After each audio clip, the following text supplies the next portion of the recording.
Nous recevons le docteur Pierre-Aimar Munyengevava. Merci, Pasteur Johanna. Shalom, bien-aimés. Que le Seigneur vous bénisse là où vous êtes, que le Seigneur vous visite ce soir dans vos maisons. Nous bénissons le Seigneur pour ces temps qu'il a suscités, qui sont des temps d'édification, mais aussi des temps de restauration, des temps de guérison. Et le Seigneur le rend possible par la puissance de sa parole. La Bible déclare que l'évangile, c'est la puissance que Dieu utilise pour le salut de quiconque croit. Et nous bénissons le Seigneur pour ce qu'il nous donne ce soir, ce jour, de pouvoir recevoir encore sa parole. Nous te bénissons, grand Dieu vivant et redoutable, toi le Dieu tout-puissant. Merci pour ce temps, merci pour ces moments que tu as suscités. Merci parce que tu visites des familles ce soir. Merci parce que tu visites un homme, une femme, dans sa maison, dans sa cuisine, dans sa voiture, dans sa chambre. Seigneur, où qu'il soit, merci parce que comme il est écrit, la main de l'Éternel n'est pas courte pour agir, ni son oreille sourde pour entendre. Je place ces temps sous ton contrôle et je prie que le nom de Jésus soit élevé tout au long de cette semaine. Sois élevé, sois glorifié. C'est au nom de Jésus que j'ai prié. Amen. Gloire à Dieu. Alors, je voudrais introduire cette conférence ce soir en reposant un fondement très important. Alors donc, le thème de cette conférence que nous aurons tout au long de cette semaine, c'est la foi face aux défis conjugaux. Il est question tout au long de cette semaine de voir comment le couple affronte les vents qui soufflent contre le foyer, contre la maison, contre la famille. Mais avant d'entrer dans le vif du sujet, je voudrais ce soir poser un fondement extrêmement important. Et donc, le message que je vous apporte ce soir est intitulé « Ils deviendront une seule chair », sinon une seule personne. Ils deviendront une seule chair. Je vais donc lire dans Genèse au chapitre 2. Je vais lire Genèse, le chapitre 2, et je vais lire les versets 15 jusqu'au verset 25. Genèse, chapitre 2.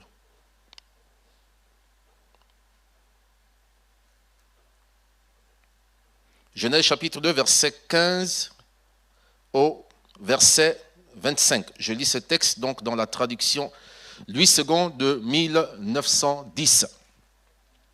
L'Éternel Dieu prit l'homme et le plaça dans le jardin d'Éden pour le cultiver et pour le garder. L'Éternel Dieu donna cet ordre à l'homme. Tu pourras manger de tous les arbres du jardin, mais tu ne mangeras pas de l'arbre de la connaissance du bien et du mal, car le jour où tu en mangeras, tu mourras. L'Éternel Dieu dit, il n'est pas bon que l'homme soit seul, je lui ferai une aide semblable à lui. L'Éternel Dieu forma de la terre tous les animaux des champs et tous les oiseaux du ciel. Et il les fit venir vers l'homme pour voir comment il les appellerait, et afin que tout être vivant portât le nom que lui donnerait l'homme. Et l'homme donna des noms à tout le bétail, aux oiseaux du ciel et à tous les animaux des champs. Mais pour l'homme, il ne trouva point d'aide semblable à lui. Alors l'Éternel Dieu fit tomber un profond sommeil sur l'homme qui s'endormit. Il prit une de ses côtes et referma la chair à sa place. L'Éternel Dieu forma une femme de la côte qu'il avait prise de l'homme, et il l'amena vers l'homme. Et l'homme dit, voici cette fois celle qui est os de mes os et chair de ma chair. On l'appellera femme, parce qu'elle a été prise de l'homme. C'est pourquoi l'homme quittera son père et sa mère, s'attachera à sa femme, et ils deviendront une seule chair. L'homme et sa femme étaient tous deux nus et ils n'en avaient point honte. Amen. Alors je relis donc le verset 24. C'est pourquoi l'homme quittera son père et sa mère et s'attachera à sa femme et ils deviendront une seule chair. La traduction Semeur dit, c'est pourquoi l'homme laissera son père et sa mère et s'attachera à sa femme et les deux ne feront plus qu'un. Parole de vie dit, et les deux deviendront comme une seule personne. Alléluia. Gloire à Dieu. Alors donc on va revenir donc sur ce texte, on va l'analyser de près pour tirer les enseignements qui font l'objet donc du message de ce soir. On va repartir au verset 15. Alors donc, il est écrit donc que Dieu prit l'homme, l'Éternel Dieu prit l'homme et le plaça dans le jardin d'Éden pour le cultiver et pour le garder. Alléluia. Donc Dieu a placé l'homme dans le jardin d'Éden pour le cultiver et pour le garder. Dieu, en créant l'homme, lorsqu'il a manifesté Adam dans le règne visible, on sait que l'homme et la femme furent créés tous deux le même jour, mais en esprit. Mais c'est Adam qui a été manifesté dans le règne visible en premier. C'est Genèse 2, verset 7 qui dit que Dieu forma l'homme à partir de la poussière de la terre. Dieu forma, il lui a donné une forme à partir de la poussière de la terre. Et il est écrit donc au verset 15 que Dieu prit, l'Éternel Dieu prit l'homme et le plaça dans le jardin d'Éden pour le cultiver et pour le garder. Donc ce que Dieu a fait en créant l'homme, en le plaçant dans le jardin, Dieu a donné du travail à l'homme. Il a donné une occupation à l'homme. C'est ce que Dieu a fait. Donc Dieu a donné une occupation à Adam, il lui a donné un travail, celui de cultiver le jardin et de le garder. Aujourd'hui, nous avons des jardiniers, nous avons même des gardiens aussi. Donc c'est bien un travail. Et c'est ce travail que Dieu a donné à Adam lorsqu'il l'a placé dans le jardin d'Éden. Le verset 18 nous dit, l'Éternel Dieu dit, il n'est pas bon que l'homme soit seul, je lui ferai une aide semblable à lui. L'Éternel Dieu forma de la terre tous les animaux des champs, et ainsi de suite. Donc le verset 20 dit, et l'homme donna des noms à tout le bétail, aux oiseaux du ciel et à tous les animaux des champs. Mais pour l'homme, il ne trouva point d'aide semblable à lui. Alors on va constater quelque chose, c'est que premièrement, comme on l'a vu, la première chose que Dieu a faite, c'est qu'il a donné du travail à l'homme. Celui qui consistait donc à cultiver le jardin et à le garder, à le protéger. Et c'est ce que l'homme faisait. Dieu, en créant tous les animaux des champs, il les a conduits vers l'homme afin que l'homme donne à chacun d'eux un nom. Et ça faisait aussi partie justement de la tâche, du travail que Dieu a donné à Adam. C'est le psaume 115, verset 16 dit que les cieux sont les cieux de l'Éternel, mais la terre, il l'a donnée aux hommes. La terre est le territoire de l'homme, c'est le don que Dieu lui a fait, c'est son titre foncier, c'est la propriété de l'homme. Et donc, tout ce qui est sur la terre devait tirer son nom de l'homme. C'est l'homme qui devait donner un nom à tout ce qui existe sur la terre. Et la Bible dit que alors que l'homme était là en train de travailler, mais surtout lorsqu'il était en train de donner, d'attribuer un nom à chaque animal, à chaque espèce, la Bible dit qu'à ce moment précis, l'homme est devenu comme triste parce qu'il n'a pas trouvé, il est écrit, une aide qui lui est semblable. Alors, j'aimerais revenir dans un premier temps sur le premier point que j'ai abordé. Dieu crée l'homme, il met Adam dans le jardin d'Éden, il lui donne un travail. Et ensuite, Dieu dit, il n'est pas bon que l'homme soit seul, je lui ferai une aide semblable. Et là, Dieu conjugue au futur. Donc, Dieu, en regardant l'homme, il dit, il n'est pas bon que l'homme soit seul. Je lui ferai une aide. On aide quelqu'un qui est en train de faire quelque chose. On aide quelqu'un qui est en train de travailler. On n'aide pas quelqu'un qui est assis sans rien faire. Et Dieu, lui, il prend l'initiative. Alors qu'à ce moment précis, Adam n'avait même pas conscience ou connaissance de la femme. Ça n'existait pas pour lui et donc cela ne pouvait pas faire l'objet d'un besoin et même d'une adresse ou d'une prière d'Adam. Mais Dieu lui-même, il a vu qu'il n'est pas bon que l'homme soit seul. Et Dieu décide de lui donner une aide. Donc, Dieu donne en premier un travail à Adam et ensuite il décide de lui susciter une aide. On comprend déjà un des enseignements qu'on peut tirer ici, c'est que on ne peut pas, et d'ailleurs que vous allez vous rendre compte que c'est pendant qu'Adam est en train de travailler, il est en train de nommer chaque espèce animale, qu'à un moment donné, il va se rendre compte qu'il n'a pas une aide. C'est ce qui est écrit. C'est ce qui est écrit. On va relire ça, je crois, c'est au verset 20. Et l'homme donna des noms à tout le bétail, aux oiseaux du ciel et à tous les animaux des champs. Mais pour l'homme, il ne trouva point d'aide semblable à lui. Mais, pour l'homme, il y a une conjonction de coordination ici qui vient faire opposition avec ce qui vient avant. Mais pour l'homme, il ne trouva pas une aide qui lui est semblable. Donc à cet instant précis, alors qu'Adam était en train de travailler, en ce qu'il donnait un nom à chaque espèce animale, il a eu besoin à cet instant d'une aide. Il a ressenti le besoin d'être aidé. Mais il avait besoin de quelqu'un qui lui est semblable. Déjà, ce qu'on peut tirer comme enseignement ici, c'est que on ne peut pas prétendre au mariage, on ne peut pas désirer, et ça je parle principalement des hommes, on ne peut pas désirer se marier si on ne travaille pas. Avant de donner à Adam une épouse, une femme, une aide qui lui est semblable, Dieu a d'abord donné à Adam du travail. Et d'ailleurs, c'est là que l'aide prend tout son sens. Je disais qu'on aide quelqu'un qui est en train de faire quelque chose, quelqu'un qui est en train de travailler. Malheureusement, aujourd'hui, beaucoup d'hommes aspirent au mariage, beaucoup se déploient pour se marier alors qu'ils ne travaillent pas. Et la conséquence, c'est que malheureusement, comme l'ordre divin n'est pas respecté, ce n'est pas sans conséquence, comme on va le voir par la suite. Donc, ici, Dieu donne premièrement un travail à Adam. Et c'est pendant qu'Adam est en train de travailler que Dieu dit « il n'est pas bon qu'il soit seul. Je vais lui faire une aide qui lui est semblable. » L'autre chose, comme on l'a vu, c'est que c'est pendant qu'il est en train de travailler qu'Adam ressent le besoin d'être aidé. C'est à ce moment, pour la première fois, qu'Adam ressent le besoin d'être aidé par quelqu'un, d'être épaulé par quelqu'un. Et à ce moment précis, il n'est pas question de chercher une compagnie. Je vous rappelle que la guenon a la morphologie d'une femme. Et d'ailleurs, en plus de la guenon, il y avait tous les animaux des champs qui étaient autour d'Adam. Adam avait de la compagnie. Ce n'était pas de la compagnie qu'il cherchait, mais il cherchait une aide qui lui est semblable. Beaucoup aujourd'hui aussi veulent se marier parce qu'ils se sentent seuls. On ne se marie pas pour combler le vide qu'il y a en nous. On ne se marie pas juste parce qu'on veut être accompagné par quelqu'un. On se marie parce qu'on prend conscience de la responsabilité, de la mission, de la charge que Dieu nous a confiée. Et c'est alors qu'on ressent le besoin d'être aidé, d'être soutenu, d'être accompagné dans ce pourquoi Dieu nous a appelés. Alléluia.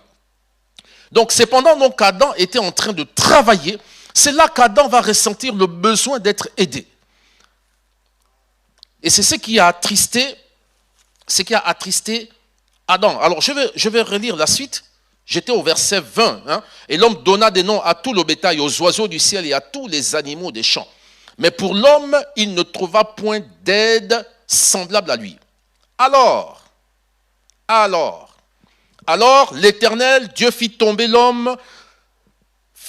un profond sommeil sur l'homme qui s'endormit. Il prit une de ses côtes et la referma, la chair à sa place.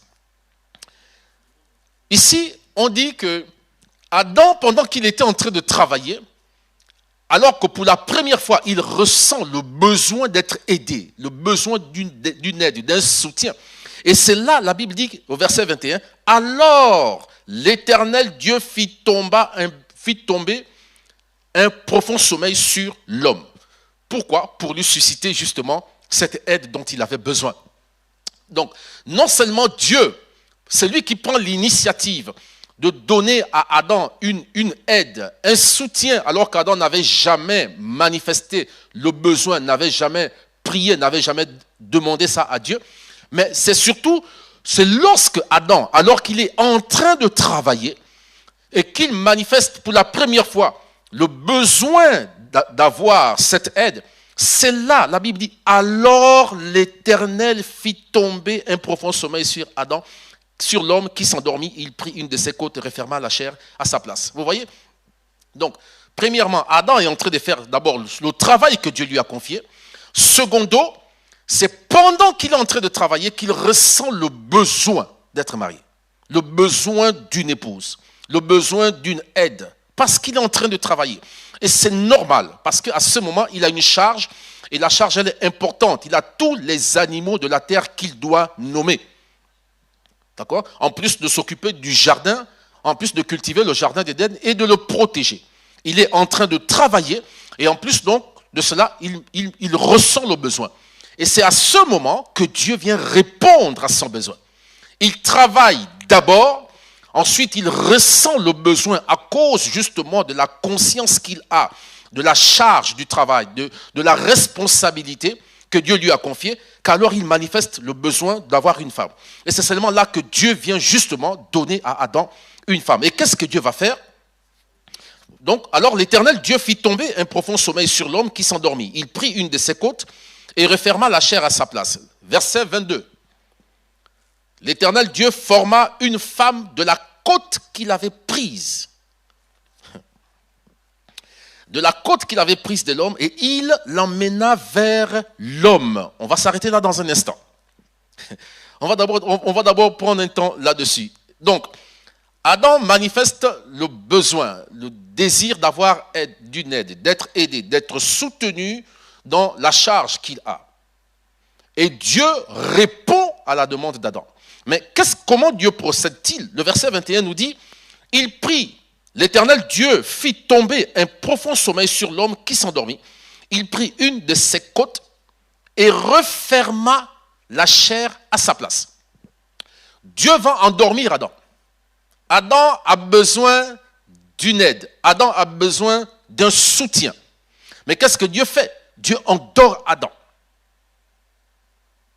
Dieu a préparé Ève pendant qu'Adam était endormi. Adam n'est donc pas allé à la recherche d'une femme. Adam n'est pas allé, n'a rien entrepris pour chercher une femme. Adam s'est attelé à faire ce pourquoi Dieu l'avait appelé. Adam s'est concentré, il s'est investi dans ce pourquoi Dieu l'avait appelé, dans la charge que Dieu lui avait confiée. Et pendant qu'il s'y trouvait, pendant qu'il s'y attelait, et c'est alors là que Dieu vient combler le besoin d'Adam. Beaucoup aujourd'hui cherchent une femme. Ils prient, ils jeûnent, ils sont fidèles dans les engagements et ainsi de suite.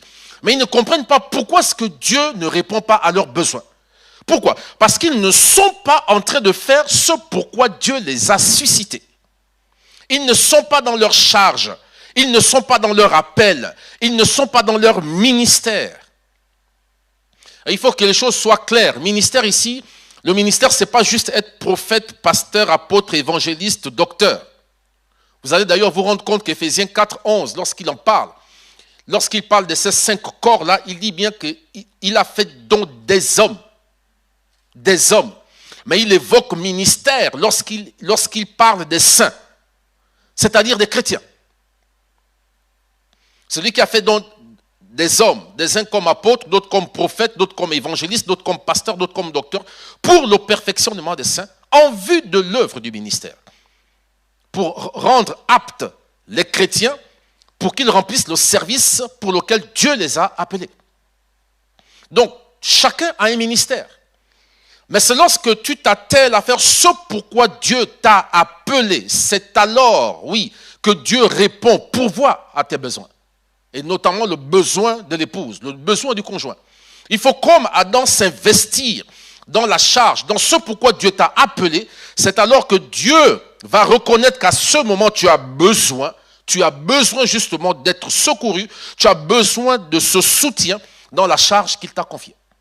Mais si tu n'es pas en train de faire, si tu n'es pas en train de travailler, si tu n'es pas en train de faire ce pourquoi le Seigneur t'a suscité, t'a appelé, le Seigneur ne peut pas t'amener le conjoint, l'aide dont tu as besoin.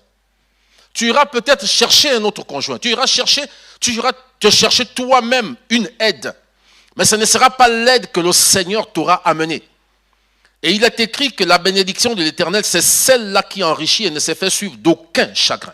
Beaucoup aujourd'hui se retrouvent dans des difficultés, dans des problèmes, parce qu'ils n'ont pas attendu Dieu. Ils se sont empressés d'aller chercher quelqu'un ou quelqu'une quelque part, juste pour combler le vide qu'il y avait en eux, ou alors par suivisme.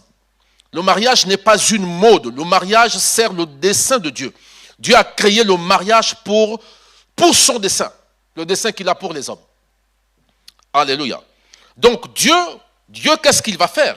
Il va plonger Adam dans un profond sommeil. Adam dort profondément.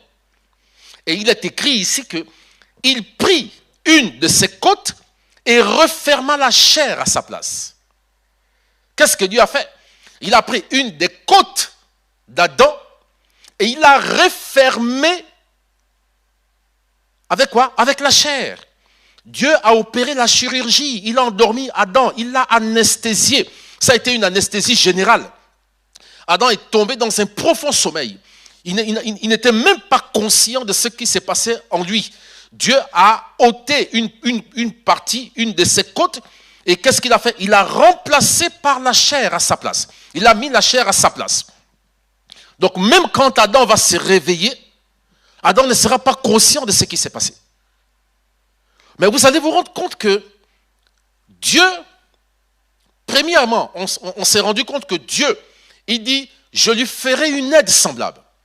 Il parle au futur, je lui ferai une aide semblable. Donc Dieu a résolu de donner à Adam une aide. Pourtant, il laisse Adam travailler. Il ne le fait pas immédiatement. Adam travaille, comme on l'a vu, et c'est pendant qu'il est en train de travailler qu'il ressent le besoin d'être aidé. Et c'est aussi à cet instant que Dieu, justement, va répondre à son besoin. Et Dieu va l'endormir, et il va prendre donc une de ses côtes, il va remplacer par la chair. Maintenant, la suite, c'est quoi? On dit ici que l'Éternel Dieu forma une femme de la côte qu'il avait prise de l'homme, et il l'amena vers l'homme. Dieu, qu'est-ce qu'il a fait? Il a plongé Adam dans un profond sommeil, et ensuite, il va prendre une de ses côtes, il va remplacer ce vide par la chair. C'est ce qui est écrit. Et la Bible dit que à partir de la chair, à partir de la côte que Dieu a prise de l'homme, il va lui former une femme. Il va lui former, on comprendra ce que ça veut dire. Il va lui former une femme. Et ensuite, la Bible dit quoi? Il l'amena vers l'homme.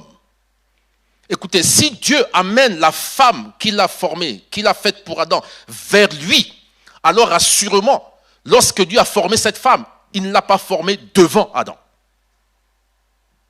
Sinon, la Bible dirait, Dieu l'a laissé là devant Adam.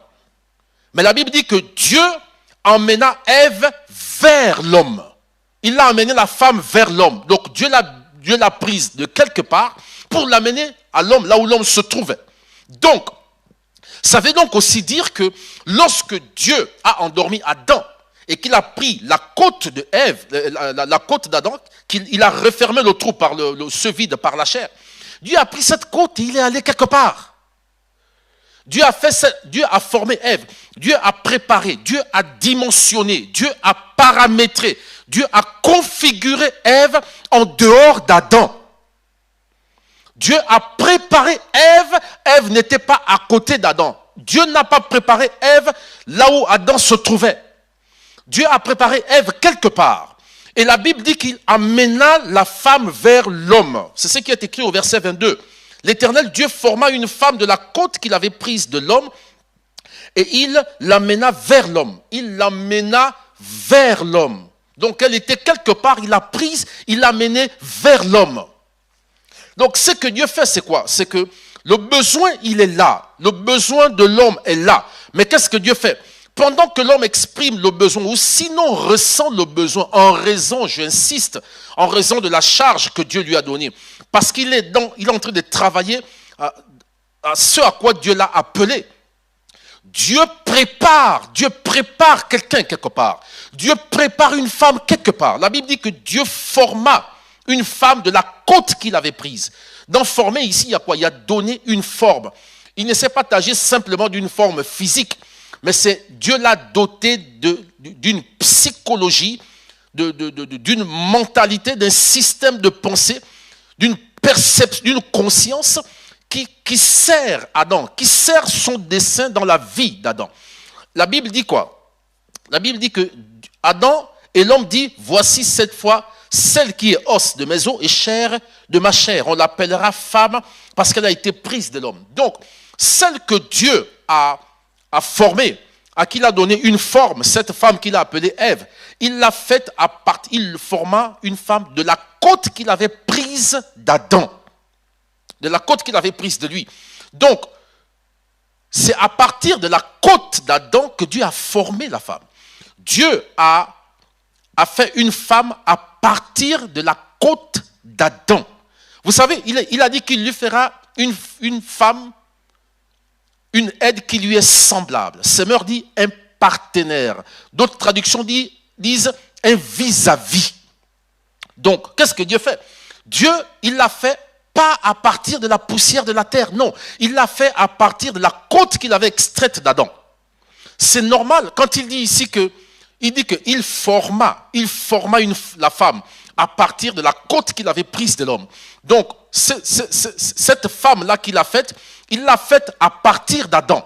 Donc, la femme qu'elle était, Ève, elle avait en elle l'ADN d'Adam. Elle avait en elle la vie d'Adam. Elle avait en elle la part d'Adam. Vous souviendrez que Jésus a dit de Satan qu'il n'a aucune part en moi.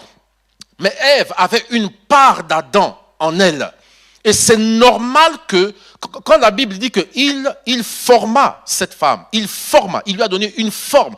En fait, ce qu'il y a, c'est que Dieu, il a programmé, disais-je, il a paramétré, il a configuré Ève en tant que aide d'Adam, donc pour regarder les choses dans la même perspective qu'Adam, pour apprécier ce qu'Adam apprécie, pour trouver important ce qu'Adam faisait. Ce n'était que de cette manière qu'elle pouvait être une aide pour Adam.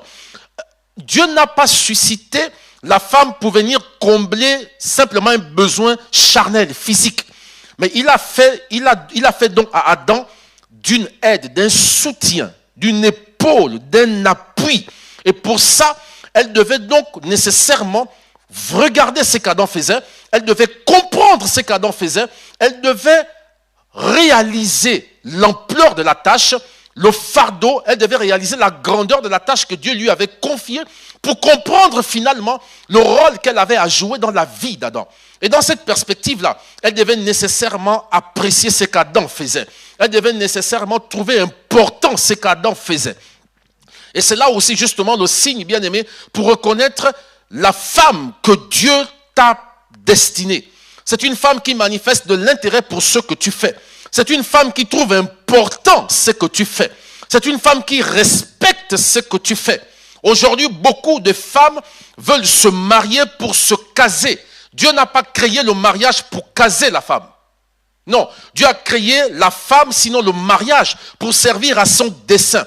C'est pourquoi toute femme, toute épouse qui n'est pas une aide pour son mari, elle vit dans le péché. Parce que péché, c'est rater le but. L'objet pour lequel Dieu a créé la femme, c'est pour servir d'aide, de soutien, d'appui pour l'homme, son mari. Et donc, toute épouse, toute femme qui est liée à un homme par le lien du mariage, qui vit dans un foyer, qui partage sa vie, mais qui n'est pas un soutien, un appui, une source d'encouragement pour lui, cette femme, elle vit dans le péché, bien-aimé. Elle vit dans le péché. Parce que c'est pour ça que Dieu a créé le mariage. La Bible dit que Dieu a formé Ève à partir de la côte d'Adam. Donc, Ève avait une part d'Adam en elle. Ève devait trouver important ce qu'Adam faisait. Ève devait trouver important. Et si aujourd'hui, justement, les foyers vivent ce qu'ils vivent, c'est en partie parce que justement, l'épouse n'a pas compris le rôle qu'elle a à jouer. Et ce qui fait que beaucoup de choses pèsent vraiment sur l'époux. Et si aujourd'hui, beaucoup de mariages aussi ne marchent pas, c'est justement parce que beaucoup sont allés chercher une femme quelque part, plutôt que de s'investir dans ce pourquoi Dieu les a appelés et de laisser Dieu conduire à eux l'aide dont ils ont besoin, bien-aimés. Chaque femme, elle est particulière. Chaque femme, elle est unique dans ce monde. Elle est de même que chaque homme. Donc, ce n'est pas n'importe quelle femme qu'on épouse. Ce n'est pas n'importe quelle femme. Je disais qu'un des signes, un des moyens de reconnaître justement l'épouse que Dieu t'a envoyée, c'est celle-là qui trouve important ce que tu fais. Elle s'accroche à ce que tu fais. Elle t'encourage dans ce que tu fais. Elle s'emploie, elle se déploie dans ce que tu fais. Lorsque tu es découragé, elle te dit non, chérie, ça va aller. Je sais que tu es fort. Je sais que tu vas te relever de ça. Je sais que tu peux. Alléluia. C'est vraiment important. C'est vraiment, mais alors vraiment, vraiment important. Tu ne peux pas aider quelqu'un si tu ne sais pas ce qu'il fait. Une femme, une épouse doit s'intéresser à ce que le mari fait. Elle doit chercher à comprendre qu'est-ce qu'il fait, pour comprendre les implications et les exigences justement du travail que Dieu lui a donné, la mission que Dieu lui a confiée. Je disais ici que quand on parle des ministères, ne limitez pas la notion de ministère à ce qui se passe dans les quatre murs de l'église. Joseph était serviteur de Dieu en Égypte. Daniel était serviteur de Dieu à Babylone. Il n'avait pas d'église. Ce n'étaient pas des prédicateurs, mais c'était des serviteurs de Dieu. Il y en a beaucoup que Dieu a appelés à le révéler dans le domaine des affaires. D'autres sur le plan politique. C'est un ministère, c'est un appel, c'est une vocation. Alléluia. Alors, l'épouse doit écouter. Elle doit écouter. Quand son mari parle, elle doit écouter. Elle doit chercher à comprendre qu'est-ce qu'il fait. Nous allons voir quelque chose qui est très très important et qui est le cœur du message de ce soir et que j'ai appelé la phase d'intégration. Alléluia. La Bible dit ici que c'est pourquoi l'homme quittera son père et sa mère, s'attachera à sa femme et ils deviendront, au pluriel, ils deviendront tous deux, deviendront une seule chair, une seule personne, un seul être. Ils deviendront. Ils deviendront. Alors j'ai pris la définition du dictionnaire du verbe devenir, qui est un verbe intransitif. Devenir, la définition, le dictionnaire dit, c'est commencer à être ce qu'on n'était pas. C'est commencer. Ce n'est pas être, c'est commencer. Devenir, c'est commencer à être ce qu'on n'était pas. Passer d'une situation, d'un état à un autre. Alléluia. Devenir, c'est commencer à être ce qu'on n'était pas, passer d'une situation, d'un état à un autre. Il a dit que c'est pourquoi l'homme quittera son père et sa mère, s'attachera à sa femme, et ils deviendront, tous deux deviendront une seule personne. Une seule personne. Une seule personne. Et donc, devenir, c'est commencer à être ce qu'on n'était pas, c'est passer d'une situation, d'un état à un autre.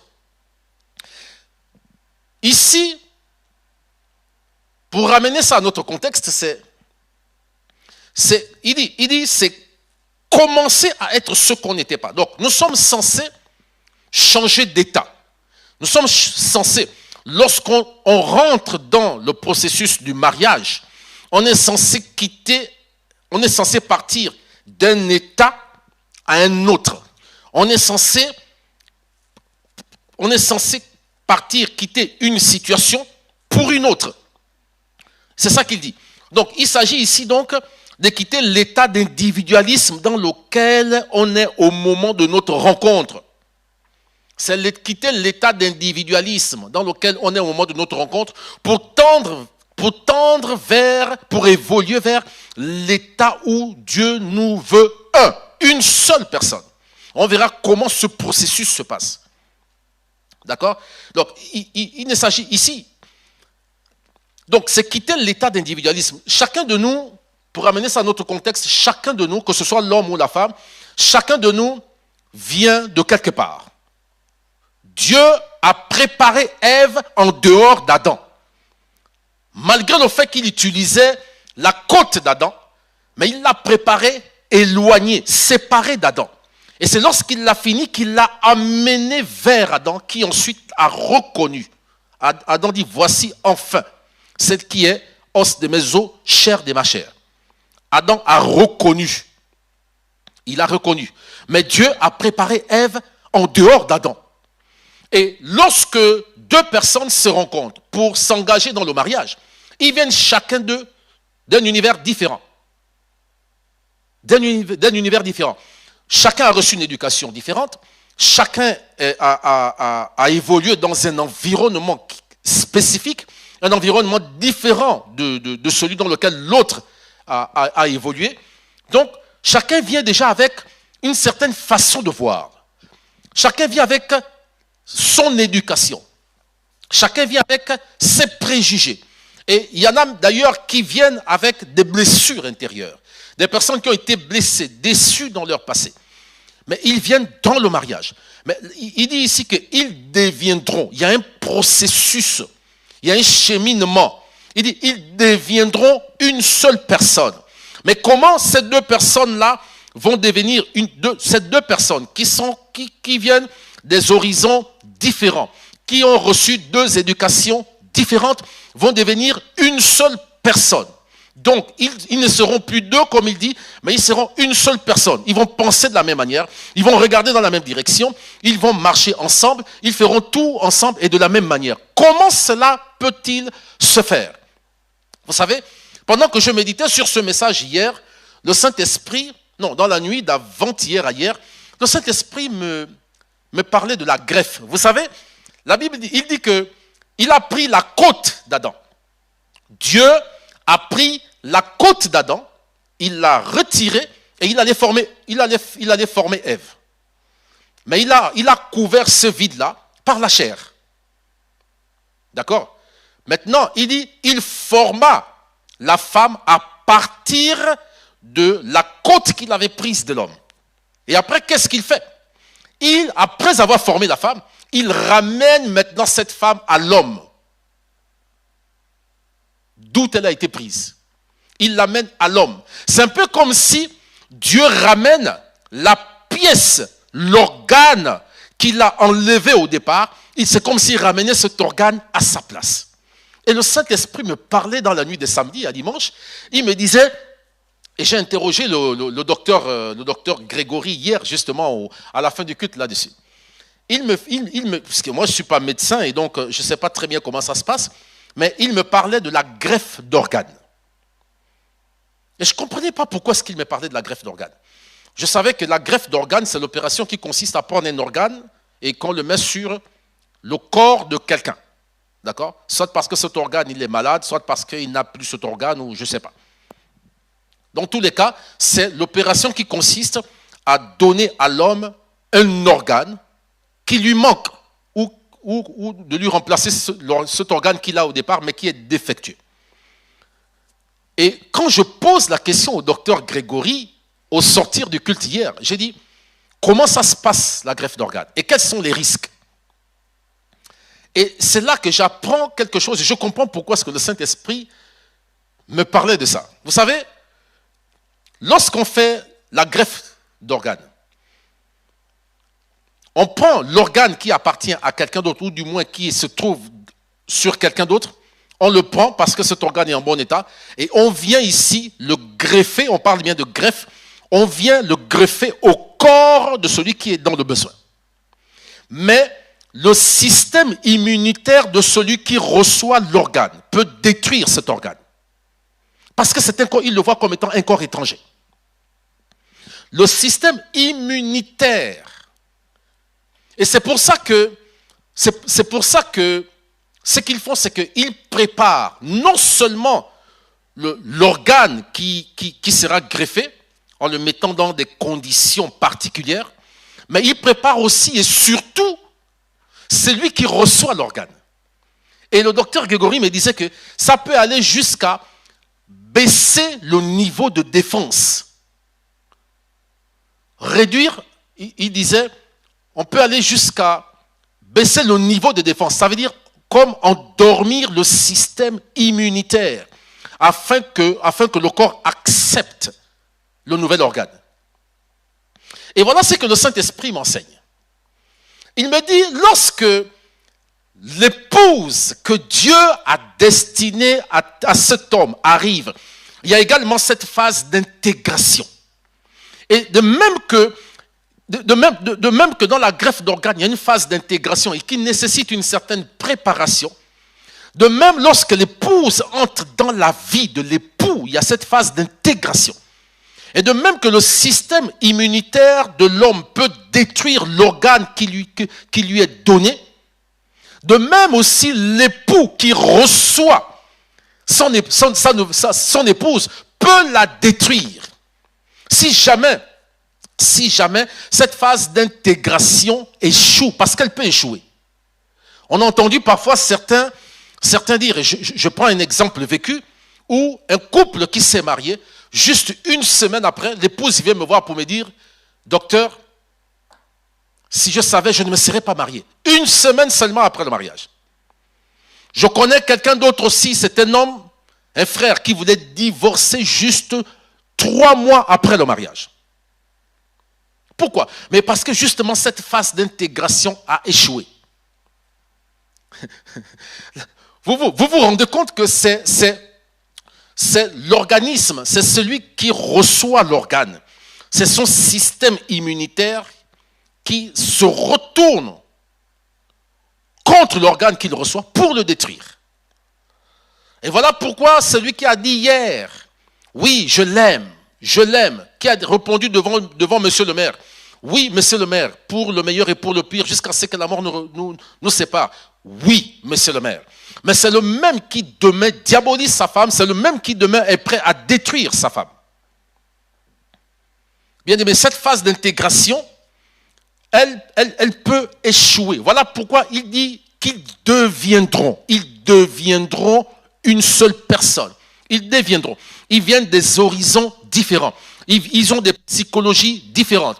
Ils ont reçu une éducation différente. Maintenant, comment faire?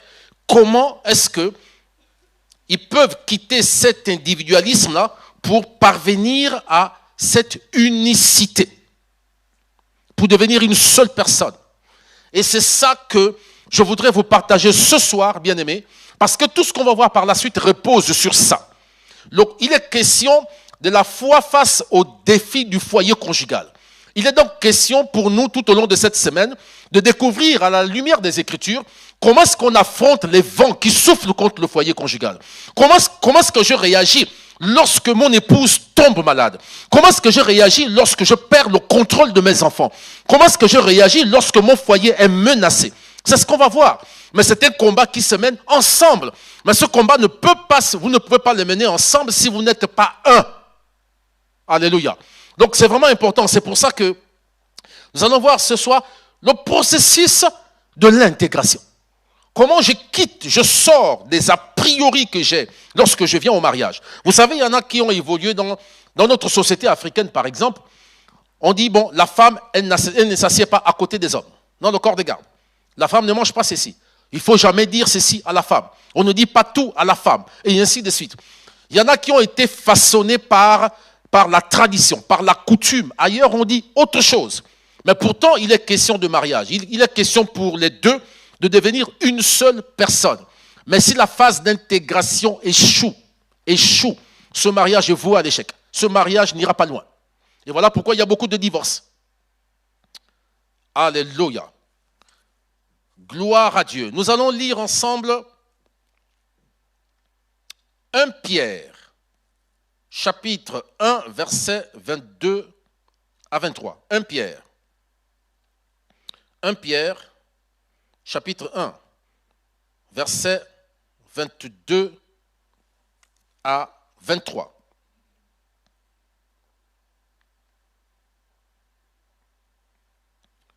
« 1 Pierre, chapitre 1, versets 22 à 23. « Ayant purifié vos âmes en obéissant à la vérité pour avoir un amour fraternel sincère. Aimez-vous ardemment les uns les autres de tout votre cœur, puisque vous avez été régénérés, non par une sémence corruptible, mais par une sémence incorruptible, par la parole vivante et permanente de Dieu. Amen. » Alors, Semeur dit ceci, par votre obéissance à la vérité, vous avez purifié votre être, afin d'aimer sincèrement vos frères et sœurs. Aimez-vous donc ardemment les uns les autres de tout votre cœur, car vous êtes nés à une vie nouvelle, non d'un homme mortel, mais d'une sémence immortelle, la parole vivante et éternelle de Dieu. Amen. Vous voyez? Il dit, ayant purifié votre être par l'obéissance à la parole, à l'obéissance à la parole. Ce texte nous dit quoi? Ce texte nous dit que c'est l'obéissance à la parole de Dieu qui nous purifie et nous rend capables de pouvoir aimer. Alléluia. Écoutez, c'est ce que la Bible dit. Ayant purifié vos êtres, vos âmes par l'obéissance à la parole, aimez-vous les uns les autres de tout votre cœur. Nous ne pouvons pas, si d'ailleurs dans l'église, il y a beaucoup de méfiance, si dans l'église il y a des jalousies, il y a des compétitions, il y a des frustrations, mais tout simplement parce que beaucoup, et vous allez d'ailleurs vous rendre compte que ceux qui en général ne s'entendent pas, ce sont des personnes qui n'ont aucune communion avec la parole du Seigneur. C'est des personnes qui ne méditent pas, qui n'ont pas une vie de méditation de la parole. Et bien plus encore des personnes qui ne vivent et ne demeurent pas dans la parole. Parce que ici, ce texte nous dit de 1 Pierre chapitre 1, verset 22, il dit que c'est l'obéissance à la parole de Dieu qui nous purifie. Purifier ici, c'est quoi? C'est ce que Hébreux 4, 12 dit, que la parole de Dieu, elle est vivante, elle est efficace, plus tranchante qu'une épée quelconque à deux tranchants. Pénétrant notre être intérieur, elle va séparer moelle des jointures, esprit de l'âme, et elle va juger les pensées et les sentiments du cœur. Donc, le Seigneur nous sanctifie par sa parole. C'est lorsque la parole entre en nous, elle vient juger toute pensée qui n'est pas de Dieu, elle vient juger tout sentiment qui n'est pas de Dieu. Donc, lorsque je viens, je donne ma vie au Seigneur, lorsque je m'engage par la suite dans le mariage, c'est la parole de Dieu, c'est lorsque je laisse la parole de Dieu exercer son autorité en moi, c'est alors que par l'obéissance, je suis purifié. Ça veut dire que je suis déraciné, je suis débarrassé, je suis détaché. Souvenez-vous, ils deviendront une seule personne. Je suis délivré non seulement des blessures du passé qui m'empêchent de donner, de communiquer à mon conjoint l'amour dont il a besoin, l'affection, l'attention dont il a besoin, parce que la parole de Dieu vient guérir également des blessures. On a été enseigné hier que la parole de Dieu a le pouvoir même de délivrer des démons, parce qu'il y a des démons qui siègent au niveau de l'âme. C'est la parole de Dieu qui vient purifier l'âme. La parole de Dieu, elle guérit. Il envoya sa parole et il les guérit. C'est la parole de Dieu. C'est lorsque on obéit à la parole de Dieu que nous sommes guéris dans nos âmes. La Bible dit qu'un homme ne peut donner que ce qu'il a. Si je suis blessé, si je ne suis pas délivré de certaines expériences, des choses que j'ai vécues dans le passé, je continue d'entretenir ces blessures dans mon âme. Je ne pourrai pas, moi, rendre mon conjoint heureux. C'est pas possible. Je vais me méfier d'elle.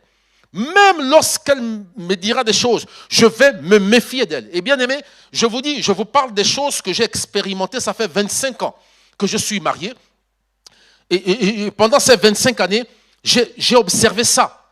Si la parole de Christ n'habite pas en vous, si vous n'obéissez pas à la parole, si vous ne laissez pas la parole de Dieu œuvrer en vous, exercer son autorité, son pouvoir en vous, si vous ne l'obéissez pas, vous ne pourrez pas vivre le mariage dans toute sa plénitude. Parce que comme 1 Pierre chapitre 1 verset 22 nous dit que c'est par l'obéissance, ayant purifié vos êtres, vos âmes, par l'obéissance à la vérité. Alors vous êtes capables de vous aimer les uns les autres de tout votre cœur. Alléluia. Donc c'est très important. Et cet amour-là, c'est l'amour, c'est Dieu qui nous donne de pouvoir aimer. Quand vous allez voir dans Éphésiens au chapitre 5, je crois au verset 23, si je ne me trompe pas, il dit, Marie, aimez vos épouses comme Christ a aimé l'Église et est mort pour elle. Il dit quoi? Il dit, afin de la purifier par la parole. Par la parole. On doit aimer l'époux, le mari doit aimer son épouse afin de la purifier par la parole et de la laver par l'eau du baptême. Donc l'époux doit purifier son épouse par la parole. Maintenant, moi je te pose la question. Si c'est en obéissant à la vérité, à la parole, que nous sommes purifiés et nous sommes donc rendus capables d'aimer son conjoint comme Dieu nous demande de l'aimer, alors la question de est-ce que en tant que chrétien je peux épouser une païenne, tu as la réponse. est-ce que, étant chrétienne, est-ce que je peux épouser un païen? Tu as la réponse. Mais bien sûr. Mais parce que le païen ne peut pas obéir à la volonté de Dieu. Il n'a pas le Saint-Esprit en lui. C'est le Saint-Esprit qui nous donne la capacité de pouvoir obéir. Il a dit dans Ézéchiel chapitre 36, verset 25, Ézéchiel 36, verset 25 à 28. Voilà. Il dit, dans les derniers jours, je répandrai de mon esprit sur toute chair. Non, il dit, je vous laverai d'une eau pure.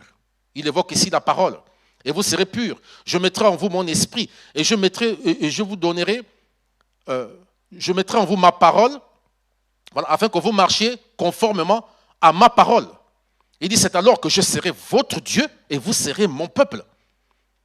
D'accord? Donc, le païen est étranger à la vie de Dieu. Il ne peut pas obéir à la volonté de Dieu. Comment penses-tu que, étant né de Dieu, tu vas pouvoir devenir un avec quelqu'un qui n'est pas de Dieu? C'est juste pas possible. Parce que finalement, si c'est la parole de Dieu, si c'est l'obéissance à la parole qui nous purifie, donc qui vient ôter en nous toute l'éducation qu'on a reçue. Quand il dit l'homme quittera son père et sa mère, il ne s'agit pas ici d'une séparation physique. Non, il ne s'agit pas pour moi d'abandonner mes parents.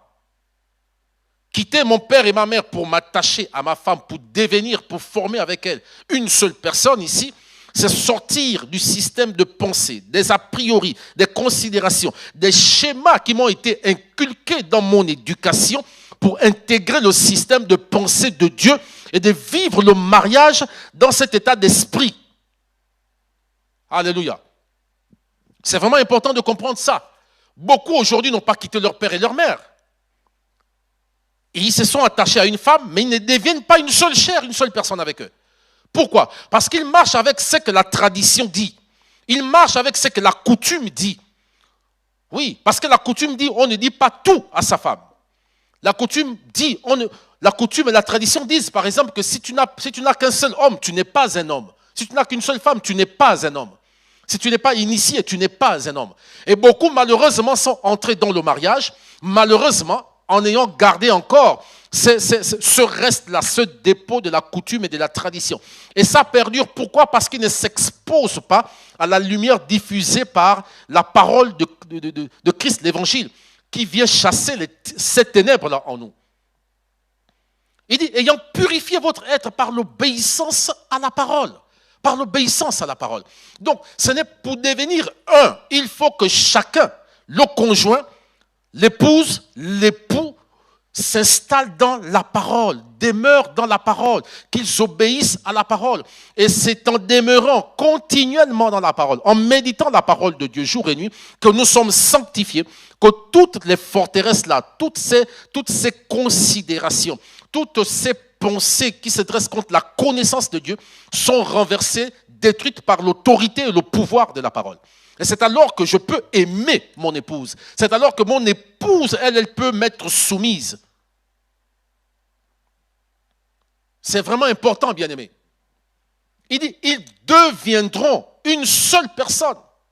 Ça veut dire quoi? Il n'y a plus d'individualité, il n'y a plus d'individualisme. Non, ils pensent pareil. Ils regardent les choses dans la même perspective. Ils apprécient et abordent les choses de la même manière. Pourquoi? Parce que tous deux sont connectés à la même source, Dieu, au travers de sa parole. Maintenant, si moi je vais m'engager avec une païenne,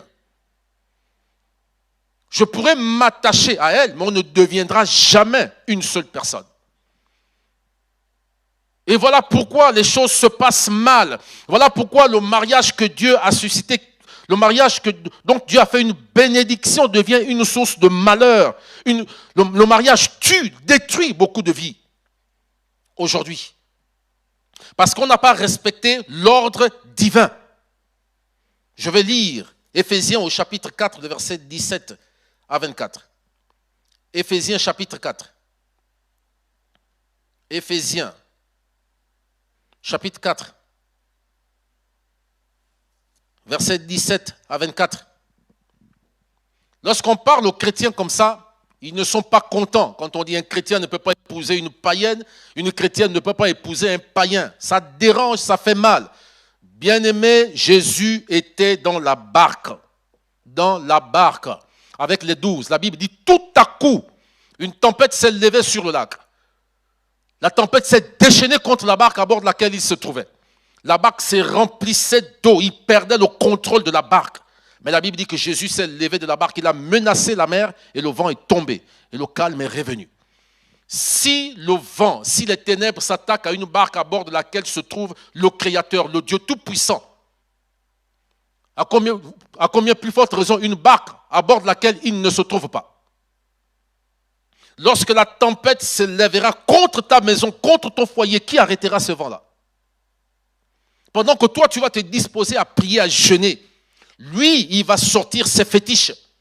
Parce que je te rappelle que lorsque Jonas était dans la barque en direction de Tarsis, lorsque la tempête s'est levée, chacun a sorti ses fétiches. La Bible dit qu'il tirait au sort et le sort est tombé sur Jonas. Pour arrêter la tempête, chacun a invoqué son Dieu. Voilà un foyer où il y a deux personnes qui se réclament être conjoints et pour partageant la même vie, mais qui servent deux dieux différents. Quel est le Dieu qui interviendra? Quel est le Dieu qui interviendra? Il est écrit, Dieu dit, je ne partage pas ma gloire avec un autre. Quel est le Dieu qui interviendra?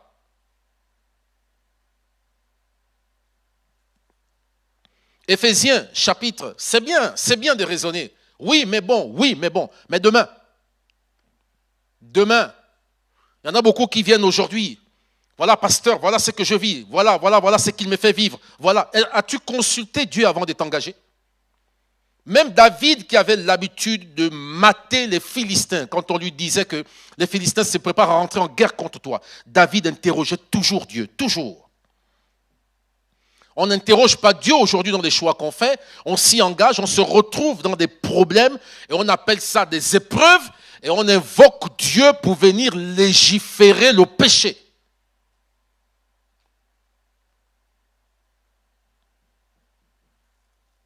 Éphésiens chapitre 4, versets 17 à 24.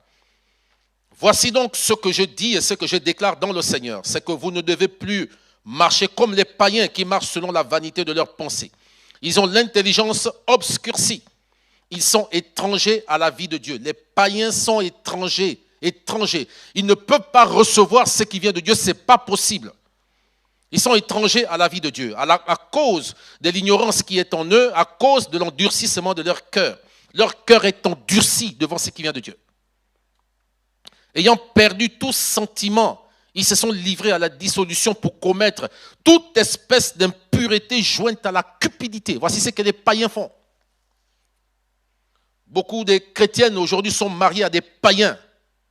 Ils les trompent tout le temps, quand ils veulent, comme ils veulent.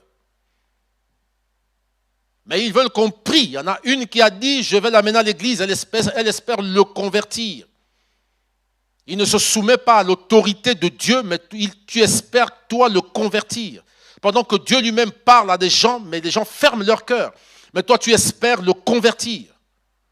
Le Seigneur a dit, la fin d'une chose vaut mieux que son commencement. Après les fanfares, après les acclamations, ce sont les pleurs. Parce qu'on n'a pas consulté Dieu. Oui, bien-aimé. N'est-il pas dit qu'il vaut mieux être seul que mal accompagné? Ils ont l'intelligence obscurcie, ils sont étrangers à la vie de Dieu à cause de l'ignorance qui est en eux, à cause de l'endurcissement de leur cœur. Ayant perdu tout sentiment, ils se sont livrés à la dissolution pour commettre toute espèce d'impureté jointe à la cupidité. Il dit, mais vous, il parle aux chrétiens, il dit, mais vous, ce n'est pas ainsi que vous avez appris Christ, si du moins vous l'avez entendu. Et si, conformément à la vérité qui est en Jésus, c'est en lui que vous avez été instruits à vous dépouiller, eu égard à votre vie passée, du vieil homme qui se corrompt par les convoitises trompeuses, à être renouvelé dans l'esprit de votre intelligence, à revêtir l'homme nouveau, créé selon Dieu dans une justice et une sainteté que produit la vérité. Amen. Alors, je vais relire quelques versets dans une autre traduction. Voilà. Voici ce que Semeur dit. Je lis les versets 20 au verset 23. Il dit, mais vous, ce n'est pas ainsi que vous avez appris Christ. Puisqu'on vous a fait savoir ce qu'il est. Puisqu'on vous a fait savoir. Il parle aux chrétiens. Puisqu'on vous a fait savoir qui il est et qu'on vous a enseigné dans le cadre de votre union avec lui, ce qui est conforme à la vérité, qui est en Jésus. Cela consiste à vous débarrasser de votre ancienne manière de vivre, celle de l'homme que vous étiez autrefois et qui se corrompait en suivant ses désirs trompeurs, à être renouvelé quant à votre intelligence, votre esprit et votre intelligence. Vous voyez, il dit ici, il est question de se débarrasser de son ancienne manière de vivre. Cette phase d'intégration dans le couple, dans le foyer conjugal, cette phase d'intégration souvent elle est difficile. Pourquoi? Parce que chacun vient avec son ancienne manière de vivre. C'est par exemple quelqu'un qui est resté pendant longtemps, qui a vécu trop longtemps. Un homme qui a vécu trop, je connais un exemple, un homme qui a vécu trop longtemps seul. Il s'est marié vraiment en retard. Donc pendant longtemps, il a tout fait seul. Il a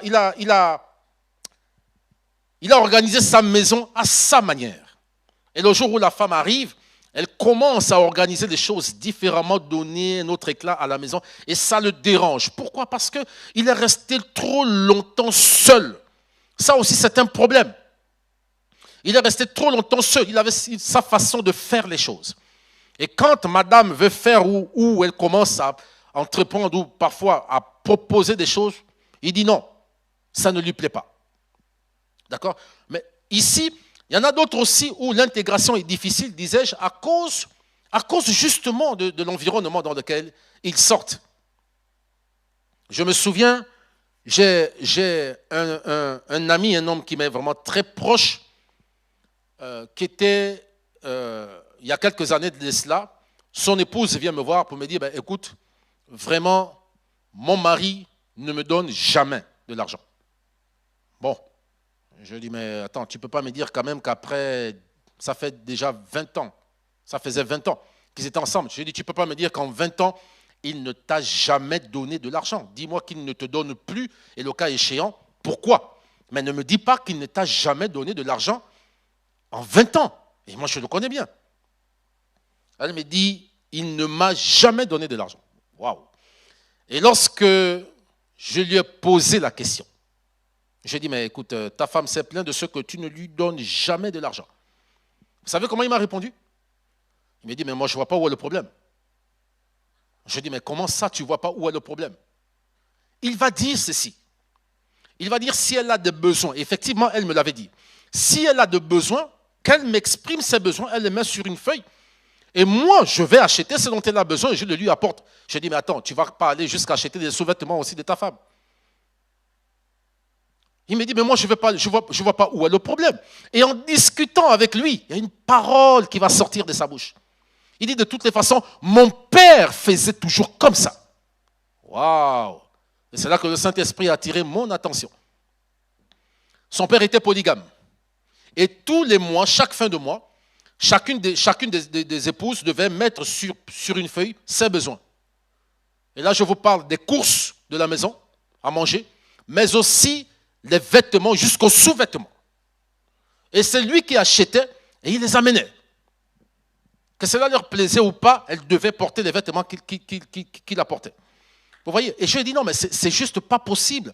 Il faut qu'elle-même, elle trouve du plaisir à acheter, à choisir ce qu'elle veut mettre. De la même manière que toi et moi, lorsqu'on se trouve devant un magasin, devant un prêt-à-porter, qu'on choisit ce qu'on veut porter et qu'on trouve du plaisir à le porter, c'est valable aussi pour elle. Vous voyez, vous rendez compte qu'à un moment donné, l'éducation devient une forteresse. Mais ici, il dit pour vous, cela consiste à vous débarrasser de votre ancienne manière de vivre. La manière de vivre que nous avons, que beaucoup ont lorsqu'ils s'engagent dans le mariage. Cette manière de vivre-là, elle est aussi induite par l'éducation que la personne a reçue. Parce que le premier modèle d'un garçon, c'est son père. Le premier modèle d'une jeune fille, c'est sa mère.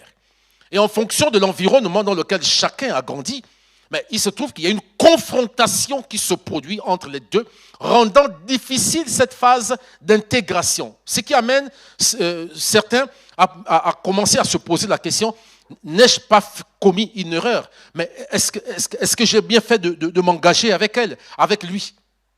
Mais la vérité, c'est que peu importe ce que nous avons vécu, peu importe ce que nous avons traversé, peu importe, je dis bien peu importe ce que nous avons vécu, la parole de Dieu a le pouvoir de te changer, de te transformer et de te rendre capable d'aimer ton épouse, d'aimer ton épouse. C'est la parole de Dieu qui fait ça. Alléluia. C'est pourquoi il dit que il faut revêtir l'homme nouveau dont la vie se manifeste dans une vie juste et sainte que produit la vérité. C'est la vérité qui produit cette vie juste et sainte. Donc, c'est impossible, bien-aimés, que nous devenions une seule personne, que nous devenions une seule chair, si nous n'obéissons pas à la parole. Parce que comme Pierre dit, ayant purifié votre être, ayant purifié vos âmes par l'obéissance à la parole, alors aimez-vous les uns les autres. C'est la parole de Dieu quand tu obéis. Tu n'as pas conscience de ce que tu ne t'imagines pas. Chaque fois que tu obéis à la parole, chaque fois que tu pratiques ce que Dieu dit dans sa parole, il y a une transformation qui s'opère en toi. Tu n'en es pas conscient. Il y a beaucoup de choses que le Saint-Esprit ôte en toi. Et c'est pour ça que tu vas te rendre compte que plus tu vas te consacrer au Seigneur et plus tu vas aimer ton conjoint, plus tu vas aimer ton épouse, plus tu aimeras ton mari. C'est ce que la parole, elle fait. Donc, c'est possible de devenir une seule personne. Parce que lorsqu'on intègre le système de pensée de Dieu, lequel nous est transmis par la parole de Dieu, oui, nous devenons capables, comme Hébreux 11 dit que c'est par la foi que Sarah fut rendue capable d'enfanter. Il ne lui était pas possible d'enfanter, mais elle a été rendue capable d'enfanter à cause de la foi. En raison de sa foi. Mais la foi, elle est induite par ce qu'on a entendu et que Dieu a dit. Et c'est valable pour nous. De toi-même, tu ne peux pas aimer ton épouse comme Christ a aimé l'Église et est mort pour elle. Si tu ne demeures pas et ne t'installes pas dans la parole, bien aimé, on ne cessera jamais de parler de la parole. On n'a pas encore suffisamment parlé de l'œuvre, du pouvoir de la parole dans la vie de celui qui lui obéit. Donc c'est vraiment important. C'est en demeurant dans la parole, en obéissant à la parole de Dieu, que tu seras rendu capable de te soumettre à ton époux en toutes choses. C'est Dieu qui te donnera la capacité de le faire. Parce que la vérité, c'est que chaque fois que tu seras heurté à une situation, ton orgueil d'homme, ta dignité d'homme te dira non, c'est juste pas possible que tu lui pardonnes ce qu'elle a fait. Mais tu vas te rendre compte que Pierre, quand Jésus dit jette le filet, il dit nous avons péché toute la nuit. Il dit, mais sur ta parole, parce que c'est toi qui me le demandes, je vais jeter le filet. Le miracle s'est produit, ce que Pierre cherchait et qu'il n'a pas pu avoir est devenu possible et c'est venu à lui. Pourquoi? Parce qu'il a agi sur sa parole. Et donc, chaque fois que je suis confronté à une situation, à un défi de la foi avec mon épouse, et que le Saint-Esprit me rappelle que malgré ce qu'elle a eu à faire, elle demeure ton épouse, tu dois continuer de l'aimer. À un moment donné, tu vas dire vraiment, Seigneur, vraiment, mais ce n'est qu'à cause de toi que je veux le faire. Si ce n'était pas toi, je ne l'aurais pas fait. Et toi seul sais que je ne peux pas faire ça. Mais quand tu le fais sur sa parole, c'est un acte d'adoration que tu poses vis-à-vis de lui. Et là, ce qui était impossible devient possible dans ta vie. Alléluia. Bien-aimé, c'est très important. Nous sommes purifiés par nos âmes. C'est possible de devenir vraiment une seule personne. C'est possible. C'est possible. C'est possible d'atteindre le niveau où tu peux ressentir ce que ton conjoint ressent dans son corps. C'est possible, bien-aimé, je sais de quoi je parle. C'est possible pour toi, à un moment donné, de ressentir même la frustration que ton épouse entretient en elle. C'est possible de savoir qu'en ce moment, elle n'est pas présente devant toi. Elle est à son lieu de travail. Mais c'est possible de ressentir à l'instant précis qu'elle ne va pas bien. C'est possible. C'est possible. Et cette unicité-là, voilà, écoutez, on va terminer avec ça. On va terminer avec On va terminer avec Genèse 11. Genèse, chapitre 11. Et nous lirons les 6 premiers versets. Toute la terre avait une seule langue et les mêmes mots. Comme ils étaient partis de l'Orient, ils trouvèrent une plaine au pays des Shinéars et ils s'y établirent. Et ils y habitèrent. Ils se dirent l'un à l'autre, allons, faisons des briques et cuisons-les au feu. Et la brique leur servit de pierre. Et le bitume leur servit de ciment. Ils dirent encore, allons, bâtissons-nous une tour, une ville et une tour dont le sommet touche le ciel et faisons-nous un nom. Afin que nous ne soyons pas dispersés sur la face de toute la terre. L'Éternel descendit pour voir la ville et la tour que bâtissaient les fils des hommes. Verset 6. Et l'Éternel dit, voici, ils forment un seul peuple et ont tous une même langue. Et c'est là ce qu'ils ont entrepris. Maintenant, rien ne les empêcherait de faire tout ce qu'ils auraient projeté. Amen. C'est Dieu qui a créé ce peuple-là. C'est Dieu qui a créé l'homme. Dieu connaît les capacités de l'homme. Dieu sait ce que l'homme est capable de faire et ce qu'il n'est pas capable de faire. Dieu dit, voici, il forme. Souvenez-vous, Dieu forma Ève à partir de la côte d'Adam. Et ici, Dieu utilise le même verbe, former. Il dit, voici, il forme un seul peuple. Ils forment un seul peuple et ont tous une même langue. Et c'est là ce qu'ils ont entrepris. Maintenant, rien ne les empêcherait de faire tout ce qu'ils auraient projeté. Dieu dit, maintenant, rien ne les empêcherait de faire tout ce qu'ils auraient projeté. Pourquoi rien ne les empêcherait de le faire? Parce qu'ils forment un seul peuple. Ils forment un seul peuple. Et comment forment-ils un seul peuple? Ils sont toute leur attention est fixée sur le projet qu'ils ont entrepris de faire. Ils parlent le même langage, avec les mêmes mots. Ils ont le même langage, la même psychologie, la même mentalité. Je vais lire ce que la traduction, j'ai retenu la traduction anglaise amplifiée, dit ceci. Le verset 6. Et le Seigneur dit, voici, c'est un seul peuple unifié. Unifié. Et ils ont tous la même langue. Ce n'est que le début de ce qu'ils feront en rébellion contre moi. Et maintenant, aucune mauvaise chose qu'ils imaginent pouvoir faire ne leur sera impossible. Alléluia. Il dit, c'est un peuple unifié. Unifié. Unifié, c'est rendre uniforme, homogène, unique. C'est rassembler toutes les parties pour former un. Et c'est ça que Dieu veut. Bien aimé, vous allez vous rendre compte que Dieu a toujours mis fin au dessein, au projet des hommes en suscitant un homme qui parle de sa part. Ainsi parle l'Éternel. Chaque fois que le peuple de Dieu s'est détourné de Dieu, Dieu a suscité un homme qui dit, ainsi parle l'Éternel. On a vu ça avec Ésaïe, on a vu avec Jérémie, avec Ézéchiel. On voit dans toute l'histoire de la Bible, pour mettre fin au projet des hommes, Dieu a toujours suscité un homme. Dieu s'est toujours saisi d'un homme qui a parlé pour sa part, pour faire connaître son avis, sa décision par rapport à ce qui se passait. Mais vous allez vous rendre compte que c'est l'unique fois où Dieu descend du ciel lui-même pour arrêter un projet des hommes. Pourquoi? Il dit maintenant, plus rien ne pourra les arrêter. Parce que c'est un peuple unifié. C'est un peuple qui a réussi à se former un, à devenir un autour du projet qu'ils ont imaginé faire. Il dit, plus rien ne pourra les arrêter. Vous voyez en fait ici le pouvoir de l'unité.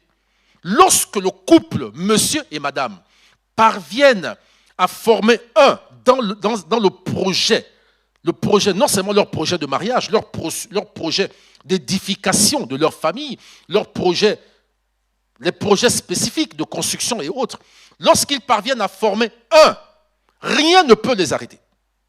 Si Dieu n'a pas réussi à s'infiltrer au milieu de ces hommes-là pour essayer de corrompre entre guillemets, corrompre ici c'est désolidariser l'un d'eux qui devait parler pour sa part. Si l'unité de ce peuple était telle que, en fait, même Dieu ne pouvait pas accéder au milieu d'eux, au point qu'ils confondent leur langage pour casser cette unité. À combien plus forte raison, l'unité du couple barrerait le chemin à Satan, quelle que soit la puissance qui se dresserait contre le couple. L'unité, bien-aimé, lorsque monsieur et madame parviennent, la Bible dit qu'ils deviendront, lorsque chacun comment dire, lorsque chacun, oui, comme on l'a vu, lorsque chacun se donne à Dieu, s'approprie la vérité, bâtit sa vie sur la vérité. Ils sont connectés, attachés à la même source qui est Dieu. Ils voient les choses dans la même direction. C'est alors que devant tout vent qui soufflerait contre le foyer, les deux se mettront en œuvre, ils vont déployer leur foi et le vent tombera. La Bible dit que 1 tue 1000, 2 tue 10 000. Mais ça, ce n'est possible que si le 1 et le 2 sont ensemble. Si et seulement si, ils ont réussi à former 1. Donc ici, bien aimé, c'est important de comprendre que dans tout ce qu'on va voir, comment arrêter les vents, comment faire tomber les vents, comment réagir devant telle situation, ce n'est possible que si vous êtes deux, si vous êtes un. Si vous êtes un, vous devez devenir un. Vous devez être unanime. Vous devez converger vers le même projet. Vous devez vivre le mariage de la même manière. Vous devez former un dans votre façon de passer. Vous devez vous accorder. Amos 3.3 dit que deux personnes ne peuvent marcher ensemble si elles ne se sont accordées. Si moi j'adore l'Éternel, toi tu adores le Witi ou l'Onjobi, je ne sais pas comment on peut s'accorder. Et c'est donc un mariage qui est voué à l'échec. C'est juste une question de temps. Si même il continue de durer aux yeux des hommes dans le vécu du mariage, ce n'est plus le mariage. Et quelqu'un comprend ce que je suis en train de dire. C'est pour ça que pour ceux qui ne se sont pas encore mariés, bien-aimés, consultez l'Éternel. Laissez Dieu vous conduire, sœur. Laisse Dieu te conduire comme il a conduit Ève vers Adam. Laisse Dieu te conduire vers lui. Et Adam, laisse Dieu t'ouvrir les yeux pour reconnaître celle qui est os de ta chair, os de tes os, chair de ta chair. Alléluia. Alléluia.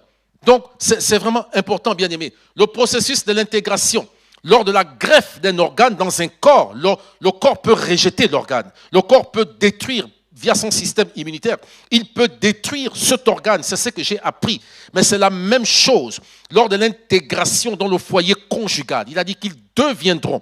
Ils sortent de leur individualité, de l'individualisme, pour former un. Mais ça, ce n'est possible que par le processus de la sanctification opérée par le Saint-Esprit au moyen de la parole de Dieu. Ça veut donc dire, pour garantir que tu vivras, tu vieilliras avec ton mari, avec ta femme, vous verrez vos enfants grandir, se marier. Il faut revenir à la parole, il faut laisser la parole de Dieu exercer son autorité sur ta vie. Tu obéis à la parole et en obéissant à la vérité, tu es purifié sans t'en rendre compte. Ça veut dire que toutes les luttes qu'il y avait en toi, tout ce qui en toi t'empêchait de t'offrir à l'autre, à ton conjoint, tout ce qui en toi t'empêchait d'aimer ton conjoint, tout ce qui en toi t'empêchait de te soumettre à l'autorité de ton époux, sera brisé, renversé, ôté par l'autorité de la parole de Dieu. Alléluia. Gloire à Dieu. Voilà pourquoi il est écrit que rien de ce qui a été fait ne l'a été sans sa parole. Et il a dit, Colossiens 3,16, que la parole de Christ habite abondamment en vous, qu'elle vous inspire une pleine sagesse pour vous instruire. Pour vous instruire. Mais l'époux doit instruire la femme. Mais pour pouvoir le faire, et comme Dieu le veut, la parole de Dieu doit résider en toi, dans toute sa richesse. Et c'est le dépôt de cette parole en toi qui va te communiquer la sagesse pour diriger la maison, pour gérer la famille, pour régler tel problème. Voilà pourquoi on dit que le mariage, ce n'est pas pour les enfants. Parce qu'on ne peut pas diriger une famille sans sagesse. Beaucoup aujourd'hui regrettent de s'être séparés, mais parce qu'ils manquaient de sagesse. Au moment où ils se sont séparés, ils se sont fait la guerre. Mais c'est la parole de Christ qui nous communique la sagesse. Et quelle sagesse? Pas la sagesse de ce monde. La sagesse qui vient de Dieu. La sagesse d'en haut. Celle-là qui triomphe de la sagesse des hommes. Celle-là qui te fait surfer au-dessus de la sagesse de ce monde. David a dit, combien j'aime ta parole. Tout le jour, elle fait l'objet de ma méditation. Elle occupe mes pensées. Elle me rend plus sage que les vieillards.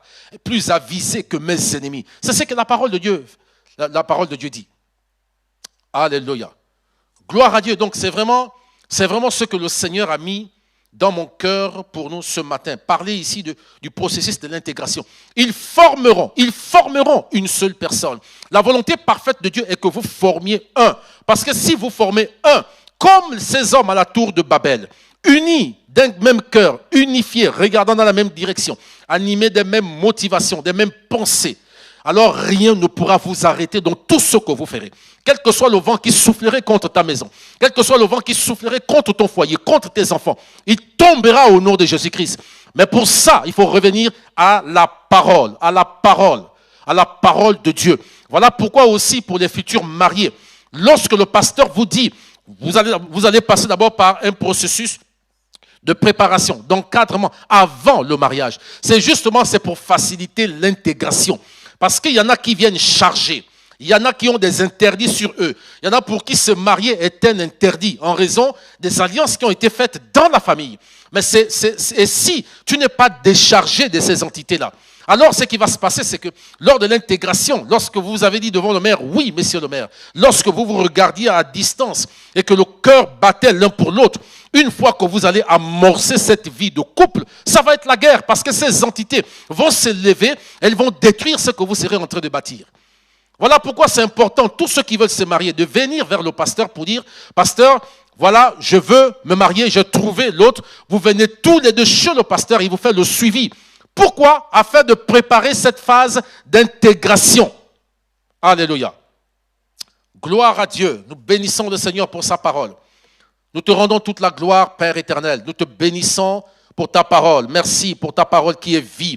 Ta parole nous donne la vie. Tu as dit, ma parole est esprit et vie. Ta parole nous communique la vie. Ta parole nous rapproche de toi. Ta parole nous purifie. Ta parole nous rend capable d'aimer notre conjoint. Ta parole nous rend capable, Seigneur, tous deux de devenir un, de penser ensemble, de regarder ensemble dans la même direction, d'entreprendre ensemble. Ta parole nous rend capable de ressentir même à distance, Seigneur, ce que l'autre ressent, afin de pouvoir prier pour l'autre.